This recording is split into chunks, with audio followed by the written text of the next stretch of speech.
Hace un par de semanas cuando lo tuvimos aquí al aire estaba furioso, decepcionado, dolido, porque fue uno de los impulsores de Ficha Limpia.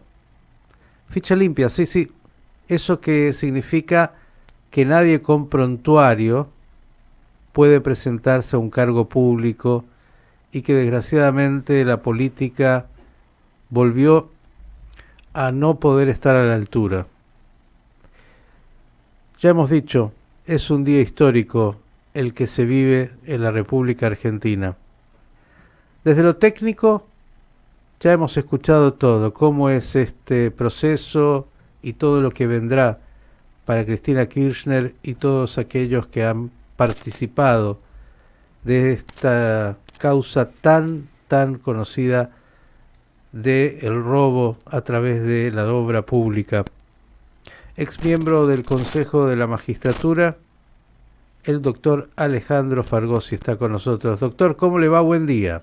Buen día, ¿cómo está? Bien, muy bien.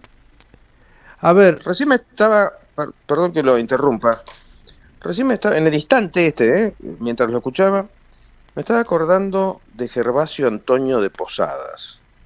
Gervasio Antonio de Posadas, como muchos recordarán, fue miembro de sí, director supremo de las Provincias Unidas, era un importante político en 1810 y se ha descubierto hace muchos años que en la entrada de su diario personal del 25 de mayo de 1810, que hoy es uno de nuestros 2 días patrios, el comentario de él es: escuché algunos gritos, algunos tiros, algunos festejos, pasó algo. O sea, él era contemporáneo a eso, ese día estaba enfermo, estaba en la casa, y mucha importancia no le dio.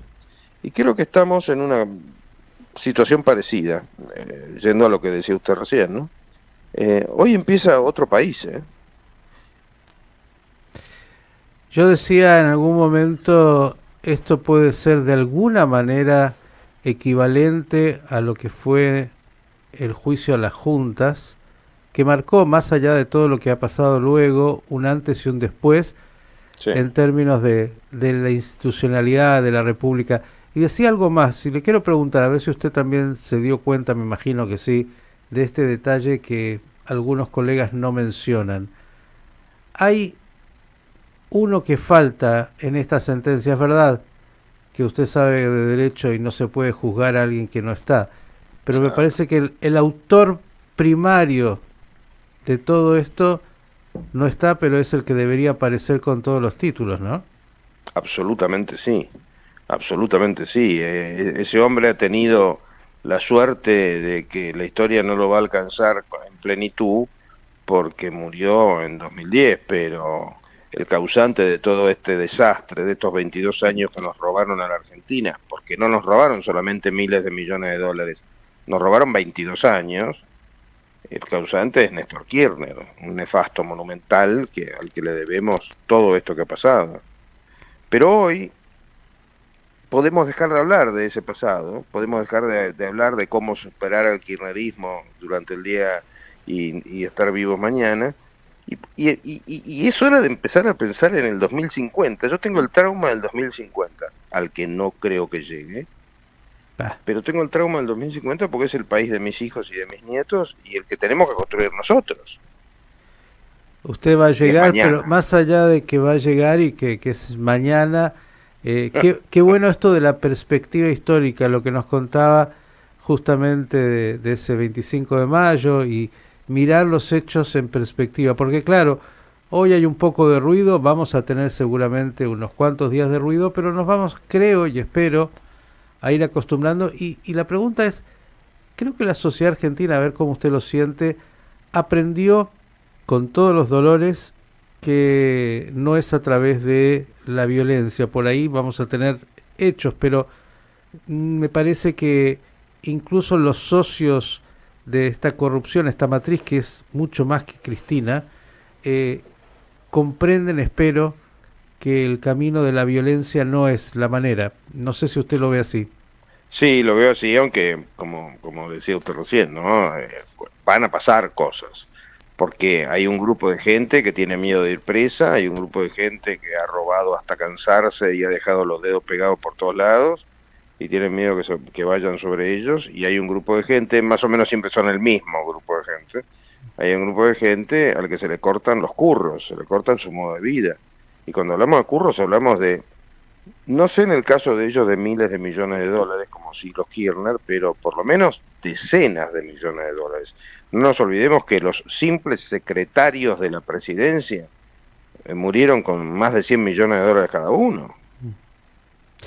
Un mensaje para toda la política y para la sociedad, ¿no? Creo que es esto lo que estamos viviendo. Digo, es difícil cuando estamos, como usted bien decía, en el momento poder dimensionar, pero la Argentina incluso en este momento donde las democracias republicanas en el mundo están tan decaídas, está dando un mensaje al mundo interesante, ¿no? Obviamente es noticia Sí. en todos lados, pero creo que así como fue el juicio a las juntas, hoy otra vez, de alguna manera, estamos diciendo algo. ¿Usted comparte? Sí, lo comparto, y para los que a veces se sienten un poco deprimidos por ser argentinos y quieren otro pasaporte, que lo entiendo perfectamente, la Argentina de vez en cuando tiene, cuando uno analiza la historia de estos últimos 200 o 210 años, de vez en cuando tiene así actitudes, gestos, situaciones líderes en el mundo. Ha pasado en relaciones internacionales. El primer caso fue el Ejército Libertador de San Martín, que anduvo liberando países por otro lado. Uh-huh. Eso no es secundario, ¿eh? Pero creo que este también es un hito muy importante, porque la que fue presa no es un dirigente político cualquiera. El peronismo se mueve todos alineados atrás del líder, es un partido esencialmente militar, y el poder del peronismo es un 30-35% del electorado. No lo hace cualquier país meter preso al dueño del 30% del electorado. Uh-huh. ¿Será esto también de alguna manera un impulso para que esa frustración de hace un par de semanas vuelva a tomar un impulso? Me refiero a Ficha Limpia. Creo que sí, porque le quita el verso que había metido en Ficha Limpia, que entre otros lo tuve que soportar yo, y es que nada, que es una ley para Cristina, que nunca lo fue. Ficha Limpia empezó en el 2018.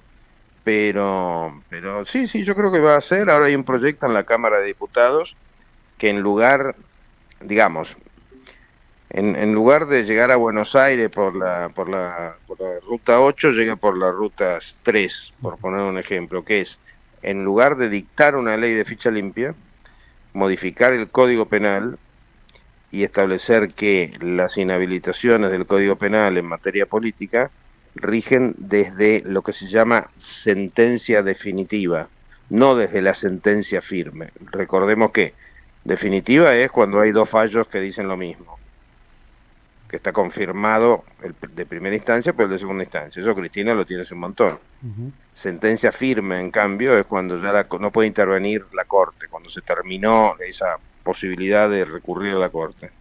Si se modifica ese artículo del Código Penal, avanzamos muchísimo. Hay una especie de ficha limpia sin necesidad de ficha limpia. Bien.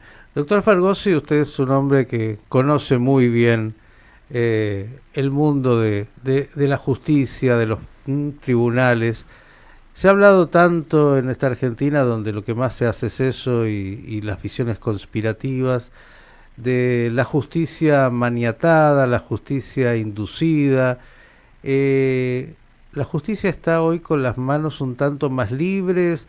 Siente que algo ha mejorado institucionalmente en términos de permitirse incluso esto de, bueno, la Corte Suprema es la última instancia, que lo que hizo fue confirmar nada más, pero sí, largo proceso, no fue rápido esto, pero está mejorando institucionalmente o funcionalmente el ámbito judicial. Yo le diría que hay mucho verso en todo eso, porque el problema de la justicia no es el Poder Ejecutivo, sino el Poder Judicial.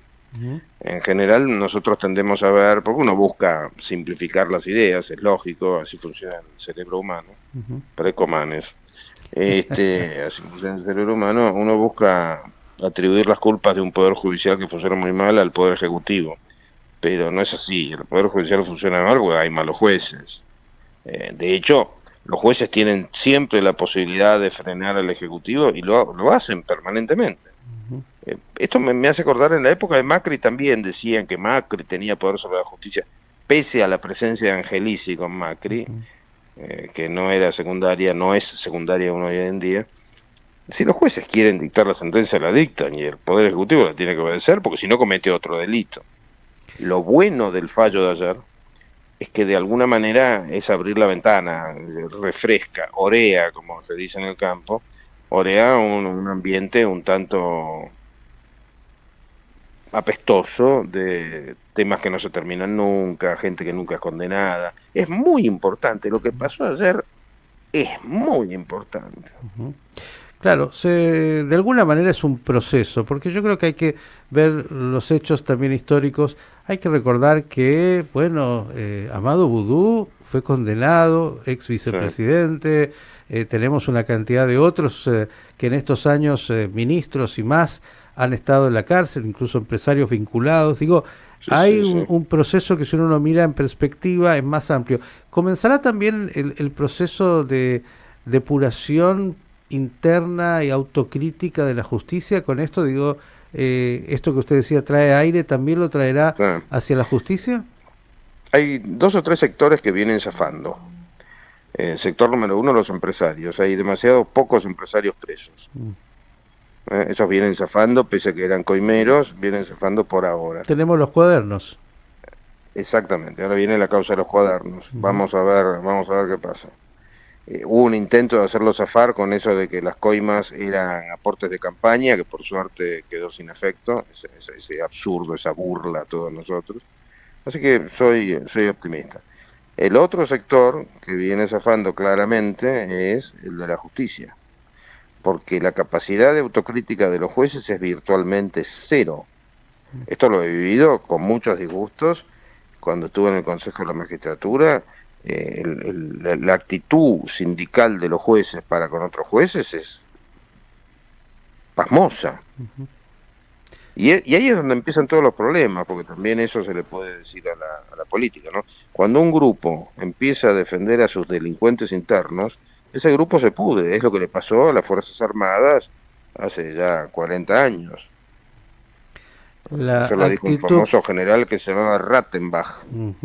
La actitud corporativa. Un ejército no puede defender a sus ladrones. Así es, la actitud corporativa que funciona en todos los ámbitos. Cuando eso termina por asentarse en esa cultura, es un problemón. Pero para cerrar, además del reconocimiento desde aquí a su enorme tarea, porque usted es de aquellos que ha estado permanentemente luchando para que esto se concrete en términos de una república. Su última frase hoy en este día histórico. Empieza el futuro. Nos quedamos con eso y esperemos sea promisorio. Le mandamos un abrazo y gracias como siempre. Muchas gracias por todas sus amabilidades. El doctor Alejandro Fargosi, clarísimo, en este día comienza el futuro.